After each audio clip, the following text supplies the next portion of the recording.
Selanjutnya kita akan melihat bagaimana kalau kita mau menggunakan if else untuk memperlihatkan elemen-elemen tertentu. Sebagai contoh, di sini kita udah ngelihat sebelumnya cara ngerender list. Gimana kalau saya mau menyembunyikan dulu listnya, hanya ketika suatu nilainya true atau false baru kita bisa menampilkannya. Jadi di sini saya akan memberikan variabel baru setelah subjects-nya. Hati-hati subjects-nya selesainya di sini. Saya akan beri nilai, misalnya toggle. Saya beri nama toggle-nya false. Atau jangan toggle deh, kurang tepat namanya, misalnya di sini status, saya beri awalnya false.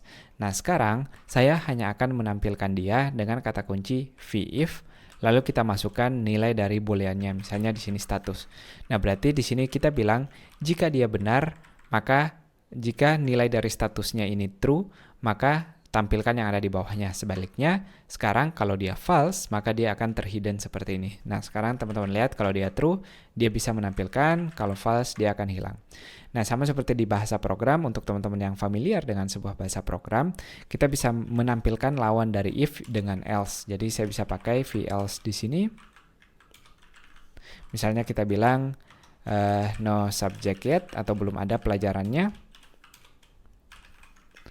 Teman-teman sekarang ngelihat ketika dia statusnya false, maka dia akan menampilkan no subject yet, tapi sekarang jika statusnya true, maka akan menampilkan kondisi sebelumnya. Nah, se-powerful ini, teman-teman bisa menggunakan penggunaan conditional rendering. Kita juga bisa pakai else if misalnya kalau teman-teman punya syarat yang lebih. Jadi kalau di bahasa program ada if, ada else if. Di view juga ada seperti ini, kita bisa pakai yang namanya v else if kalau teman-teman mau untuk syaratnya yang lebih jauh lagi. Sementara untuk cara yang lebih simpel lagi, kalau teman-teman nggak mau pakai if else, misalnya cuma mau nggak ada tampilan cadangannya, misalnya nampilin ketika statusnya true doang, kita bisa pakai langsung yang namanya vshow.